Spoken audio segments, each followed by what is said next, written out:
KFC തന്നെ sponsor ചെയ്യേണ്ട സമയം അതിക്രമിച്ചിരിക്കാൻ അത്രയും തവണ ഞാൻ ഇവിടെ ഒന്ന് കഴിച്ചിട്ടുണ്ട്. അപ്പോൾ നമുക്ക് ബില്ലിൻ്റെ തൊട്ട് ഒരു കൂപ്പൺ കിട്ടിയിട്ടുണ്ട്. അപ്പോൾ നമ്മൾ അതും കൂടെ ട്രൈ ചെയ്തിട്ട് എക്സ്ട്രാ ഒരു ഫ്രൈസും കൂടെ ട്രൈ ചെയ്യാമെന്ന് വിചാരിച്ചു. ഫ്രൈസ് അത്യാവശ്യം നല്ലതായിരുന്നു, പക്ഷേ നമ്മളൊരു ബാർബെക്യൂ സോസ് വാങ്ങിച്ചു, അതൊരു കാശിനും കൊള്ളത്തില്ലായിരുന്നു.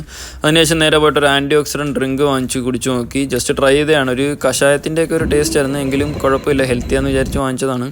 അതിനുശേഷം ഈ പിസ്സയുടെ ഒരു ഐറ്റം വാങ്ങിച്ചു. പിസ്സയൊക്കെ ഒരു ഈ ന്യൂട്രി സ്കോർ ബിയിലാണ് ഇട്ടിരിക്കുന്നത്. പക്ഷേ എനിക്ക് തോന്നുന്നത് ഈ ന്യൂട്രി സ്കോർ ജർമ്മനിയിൽ ഉടായിപ്പാണെന്നാണ് എനിക്കിപ്പോൾ ഫീൽ ചെയ്യുന്നത്. കാരണം ഈ പിസ്സ ഒന്നും എന്തായാലും നല്ല ന്യൂട്രി സ്കോറുള്ള സാധനമൊന്നും എനിക്ക് തോന്നുന്നില്ല. കാരണം അതിനകത്ത് ആകെ ചീസും കുറച്ച് തക്കാളിയും പിന്നെ കുറച്ച് മാവും മാത്രമേ ഉള്ളൂ. എന്തായാലും ഇത് നമ്മുടെ ഒരു ഓവനിൽ വെച്ച് നമ്മൾ ട്രൈ ചെയ്താണ് ഉണ്ടാക്കാൻ. ഇത് എങ്ങനെയാണെന്ന് സംഭവം എന്ന് അറിയത്തില്ല. അപ്പോൾ ഓവനിൽ വെച്ച് പിസ്സ റെഡിയാക്കാൻ അറിയാവുന്ന ആൾക്കാരുണ്ടെങ്കിൽ ജസ്റ്റ് ഒന്ന് കമൻറ്റ് ചെയ്യുക.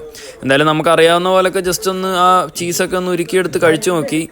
ഓക്കെയാണ്, പക്ഷേ എന്നാലും ഒരു പഴംതുണി പോലത്തെ ഒരു ഫീലുണ്ട്. അത്ര ഒരു ക്രഞ്ചിനെസ്സോ കാര്യങ്ങളൊന്നും ഇല്ല. എങ്കിലും നമ്മുടെ വിശപ്പ് മാറ്റാം. എന്തായാലും എല്ലാവർക്കും സുഖമാണെന്ന് വിചാരിക്കുന്നു. പുതിയൊരു വീഡിയോ ആയിട്ട് വരാം. ബൈ.